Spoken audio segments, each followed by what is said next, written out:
Development research centre ही आमची संस्था आहे। या ठिकाणी पर्यटनातून रोजगार निर्मिती हा विषय घेऊन आम्ही इथे काम करत आहोत। आपली संस्कृती ही निसर्गातून फुललेली आहे। पूर्वजांनी विविध वनस्पती व प्राणी यांना दैवत्व बहाल करून त्यांच्याविषयी कृतज्ञता व्यक्त केली। बाहेर आम्ही बोर्ड लावला, एक्झिट करताना बोर्ड तुम्ही पाहू शकता।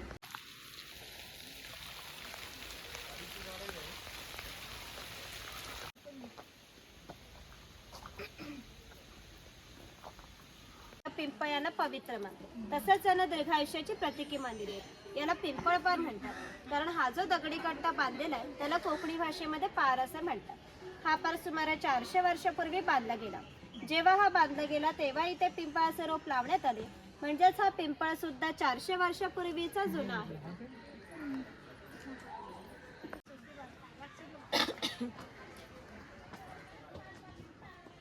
500 वर्षापूर्वीचा भूतकाळ, तिथून पुढे पाहणार आहात 500 वर्षापूर्वीची कोकणी माणसं कशी राहत, त्याची समाज रचना, ग्राम रचना, खाद्य संस्कृती, परंपरा इत्यादी कशा होत्या। गुहेतून येताना थोडंसं वाकून यायचं, सगळेजण वाकून यायचं।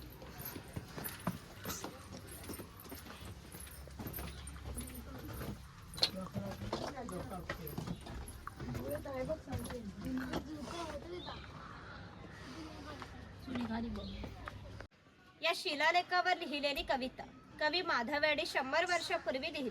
चिपळूण येथे झालेल्या पहिल्या कोकण मराठी साहित्य संमेलनामध्ये या कवितेला कोकणची प्रातिनिधिक कविता म्हणून स्वीकारण्यात आली। यामध्ये नंदनवन शब्द आला आहे। नंदनवन या शब्दाचा अर्थ आहे की स्वर्गातील इंद्राची बाग ही जितकी सुंदर आहे तितकेच आपले कोकणही सुंदर आहे। कोकम सरबत तर कोकमार्ग तयार केले जाते, तसंच यांच्या बियांपासून तेल तयार केले जाते। यांचा वापर कैलजीवास सारख्या क्रीम मध्ये सुद्धा केला जातो। इथे अजगराचा स्टॅच्यू दाखवलेला आहे।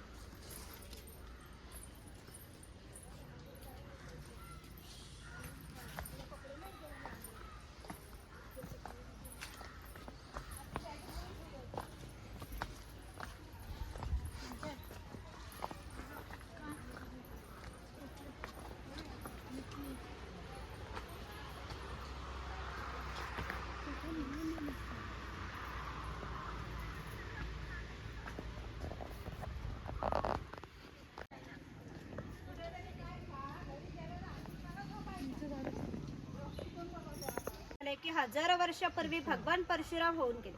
त्याने संपूर्ण पृथ्वी जिंकून घेतली आणि जिंकून घेतलेली पृथ्वी त्याने दान केली। दान केलेली कोणतीही गोष्ट आपण स्वतःसाठी वापरत नाही, परंतु त्यांना राहण्यासाठी भूमी आवश्यक होती। आपण ज्या ठिकाणी उभे आहोत त्या ठिकाणी हजारो वर्षापूर्वी समुद्र होता। त्यांनी त्याच्याशी युद्ध केले व 40 ते 50 किलोमीटर पाठीमागे ढकलले आणि या सुंदर कोकण प्रदेशाची निर्मिती केली। म्हणून या प्रदेशाला परशुराम भूमी असेही म्हणतात। कोकणामध्ये लाल रंगाचा जांभा नावाचा दगड मिळतो, त्याला कोकणी भाषेमध्ये पाखाडी असे म्हणतात। ही पाखाडी सुमारे 400 वर्षापूर्वी बांधली गेली। पूर्वी ती गणपतीच्या देवळापर्यंत होती, काळाच्या ओघात ती नष्ट झाली। आज ते आपल्याला प्राचीन कोकणमध्ये शिल्लक राहिलेली पाहायला मिळते। पूर्वी सामान्यपणे अशा पाखाड्या ग्रामदेवतेकडे जाण्यासाठी बांधल्या जात असत।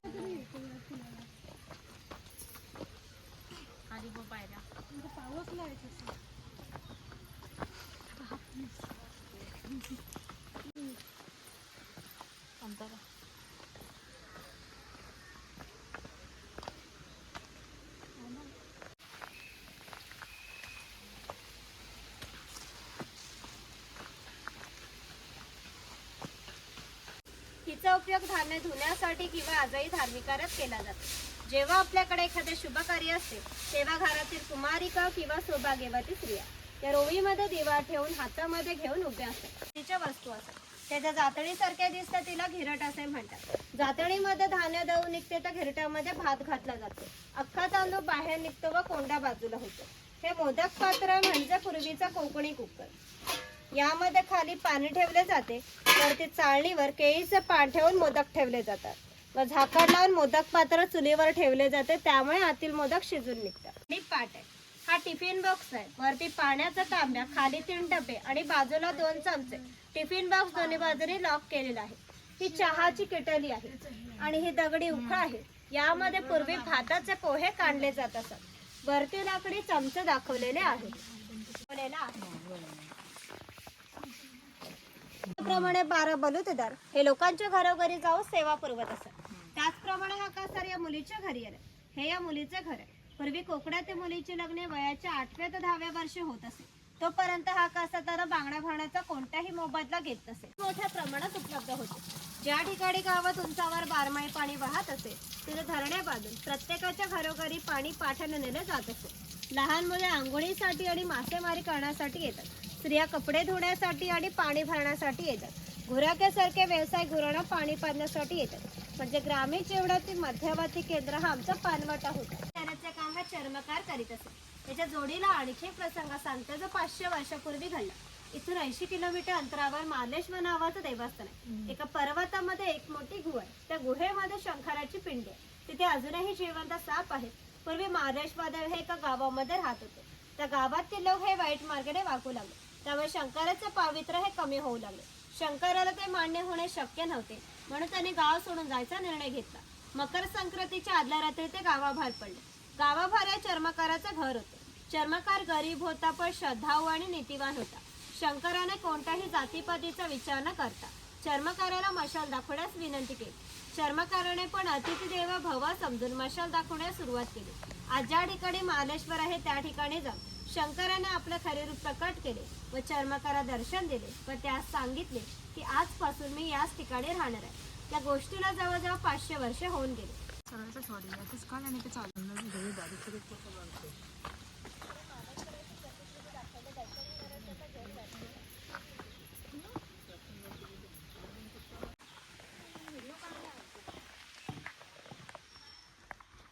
हर हर महादेव. जय मार्लेश्वरा.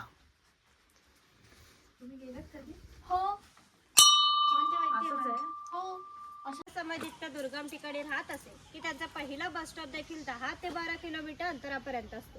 हे लोक ज्यावेळी गावामध्ये येत असत त्यावेळी त्यांच्या पायात चामड्याच्या वाहना, हातात घुंगराची काठी आणि खांद्यावर फाटकी घोंगडी या वेशभूषेमध्ये येत असत.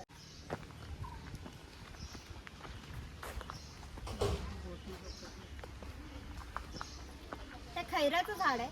त्याच्या आतील लाल रंगाच्या खोडापासून कात तयार केला जातो. त्याचे खैराचं झाड आहे ते पूर्ण तोडले जाते. त्याच्या आतील भागाचे छोटे छोटे तुकडे करून त्या पुढच्या 4 मडक्यामध्ये पाण्यासोबत उकवले जातात. जो लाल रंगाचा पाक तयार होतो तो 5व्या मडक्यामध्ये विशिष्ट तापमानावर उकवला जातो.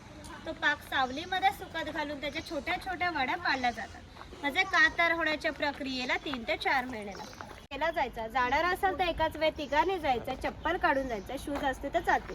ते काही तिथे काही मुखवटे दाखवले डोक्यामध्ये घालून फोटो काढणार असेल तर काढू शकतो. पुढे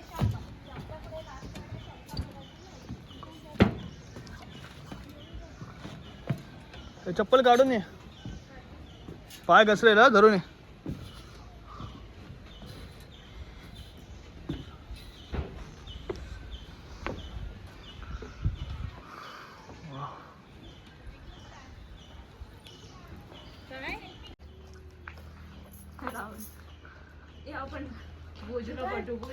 बनवून देण्याचे काम हा लोहार करीत असे. उदाहरणार्थ कोयता, कुऱ्हाड, नांगराचे फळ इत्यादी. 500 वर्षापूर्वी कोकणाची राजकीय स्थिती अस्थिर होती. बरेचसे लोक हे सैन्यांमध्ये होते. त्यांना लागणारी लोखंडी ढाली आणि तलवारी बनवून देण्याचे काम हा लोहार करीत असे. जाऊ बाहेर.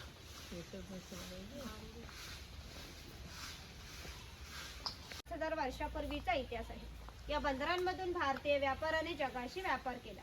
इथून निर्यात होणाऱ्या वस्तूंमध्ये हस्तकौशल्याच्या वस्तू, हस्तिदंती वस्तू, शंख, शिंपले या सर्व वस्तूची निर्यात हा वाणी करीत असे. आम्ही कोकणी माणसं आमच्या जेवणात खोबरे तेलाचा वापर जास्त प्रमाणात करीत असे. शेतकरी आपल्या बागेतील खोबरे स्वतः तेलाकडे घेऊन जात असे. तेली त्यांच्या देखत तेल पाडून देत असे. हा तेलाचा घाण आहे. याला खुंट्या असे म्हणतात. यामध्ये सुके खोबरे घातले जाते. हे जो उभे लाकूड दिसते तिला कोकणी भाषेमध्ये लाट असे म्हणतात.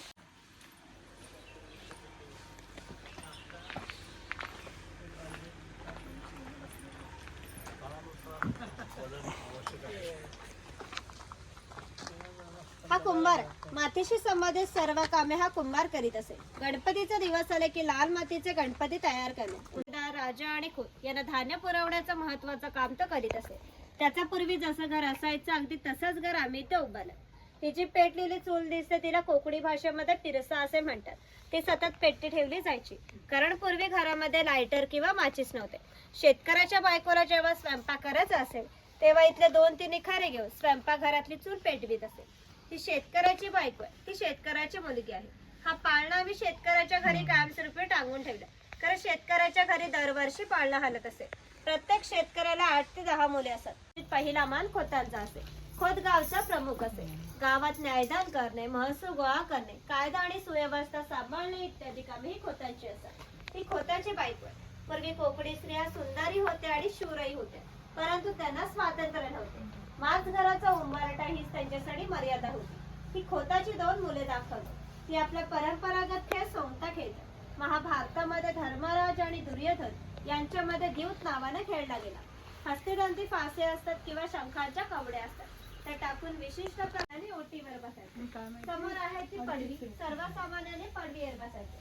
खोताच्या उजव्या बाजूला देवघर, खोताच्या डाव्या बाजूला स्वयंपाकघर आणि खोताच्या मागच्या बाजूला माझघर म्हणजे पूर्वीचे बेडरूम. घराचे छप्पर पहा. वरती छोटे छप्पर आहे, मध्ये गॅप आहे, त्याखाली मोठे छप्पर आहे. कोकणामध्ये उष्णता फार असते. ती उष्ण हवा त्या गॅप मधून बाहेर जाते व बाहेरील थंड हवा तिची जागा घेते. त्यामुळे घरातील वातावरण नेहमी थंड राहते. घरासमोर अंगण आहे. अंगणामध्ये तुळस आहे आणि इथे जुने आडकित्याचे प्रकार दाखवले. घराबलुतेदार पद्धत अस्तित्वात होती, म्हणजे नाभिक, सुता, चर्मकार, कासा हे प्रत्येकाच्या घरोघरी जाऊन सेवा पुरवत असत. त्या बदल्यात त्यांना पैसे नव्हे तर केवळ धान्य मिळत असे. म्हणजे एका नाभिकाने एका कुटुंबातील पुरुषातील केस व दाढी करण्यासाठी वर्षभरासाठी 4 पायली म्हणजे आताचे 8 किलो धान्य मिळत असे. एवढ्या अल्प मोबदल्यात ही लोक समाजाची सेवा करीत असत. आमच्या नाभिकाविषयी थोडं मजेशीर वन आमच्या लोकसाहित्यामध्ये आढळतं की असं म्हणतात, गावातील प्रत्येक गोष्ट ही नाभिकाला माहीत असते, पण नाभिकाला माहीत असलेली प्रत्येक गोष्ट हे गावभर होते. आता तुम्ही इथे आला, ती गोष्ट नाभिकाला समजली की आमच्या संपूर्ण गावाला समजली. आमचं संपूर्ण गाव तुमच्या स्वागतासाठी उत्सुक आहे. प्रत्येकाप्रमाणे आपण आधी खोतांच्या घरी जाऊ, मग गावात फेरफटका. बलुतेदार दाखवताना जे अधिक कौशल्य म्हणत ते आम्ही इथे दाखवले. त्यापैकी हा सुतार. सुताराचे खरे काम शेतकऱ्याला लागणारी लाकडी अवजारे बनवून देणे. हा सुतार सावंतवाडीतला सुतार. सावंतवाडीतील लोकांचे लाकडावरील कोरीव काम हे जगप्रसिद्ध आहे. यांच्या काही हस्तकौशल्याच्या वस्तू तुम्हाला आमच्या हस्तकला समन्वय केंद्रात पाहायला मिळतील. महिलांना लागणारे दागिने व विविध देवी देवतांना लागणारे दागिने हा सोनार बनवून देत असे. त्याच्या अप्रतिम कलाकुसरीने त्याच्या दागिन्यांना जगभर मागणी होती. चला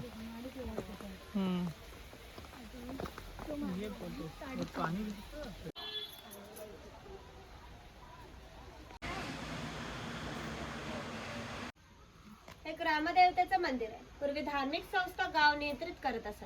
गावातील गावकरी येथे एकत्र येत असत. गावात जर 2 व्यक्तीचे भांडणे झाली तर सगळा गाव इथे एकत्र येऊन गाव प्रमुख त्यांच्यासमोर न्यायदान करीत असे. तसेच गावातील सार्वजनिक कामे जशा पाखाड्या बांधणे, लाकडी साकव बांधणे ही कामे कोणी व कोठे करायची या विषयाचा निर्णय गावकरी येथे बसून घेत असे. आणखी एक महत्वाचं वैशिष्ट्य म्हणजे जगभर अशी प्रथा की प्रत्येक जाती धर्माचे लोक ते आपापल्या देवाकडे जातात व देवाचं दर्शन घेतात. आपण कोकणी माणूस पण वर्षभर देवात जाऊन देवाचं दर्शन घेतो. पण जेव्हा आपल्याकडे शिमगा हा सण असतो तेव्हा हा देव या पालखीमध्ये बसवून प्रत्येकाच्या घरोघरी नेहाला शिमग्याच्या वेळी गाराणे घातले जाते. तसेच पशुबळी सुद्धा दिले जातात. की ते वीरग दाखवले वीर लोकांचे प्रतीक चिन्ह. महाकाली महासरस्वती प्रमुख पंचायतन बलरामदेव महाराजा आज वय प्राचीन कोकण बघायला लांब लांबनं पर्यटक आलेले आहेत. तर आपली सगळी पोरा टोरा बाया माणसं म्हातारे कोतारे सगळे तुझ्या पायाशी दर्शन घ्यायला आलेले आहेत. तर कोणाची ढोपरा कोपरा दुखत असतील, कोणाला डायबिटीस झालेला असेल, कोणाची बायपास झालेली असेल, तर आता मी काय तुला सगळं सांगित राहत नाही आहे, पण जी काय त्यांच्या मागं इडापिडा असेल, वाकडा तिकडा असेल तर सगळं दूर कर रे महाराजा. ह्यांच्यावर कोणी करणी केला नसेल, कोणी भुताटकी केला नसेल, कोणी देव घातला नसेल, तर तू सीमेचा रखवाली हायस, तर सगळं सीमेच्या बाहेर चिरून टाक आणि इथं आलेल्या कोणत्या विकासाला धक्का लाव देऊ नको रे महाराजा. ह्यांचीच कोणला पोरगी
सोन्याचं तुला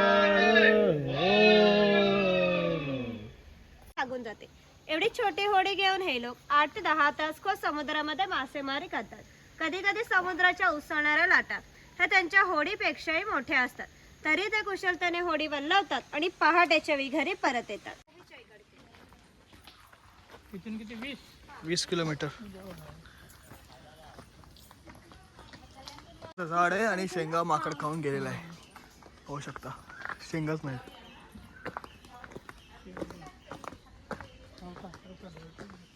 गाव सीमेवर आले.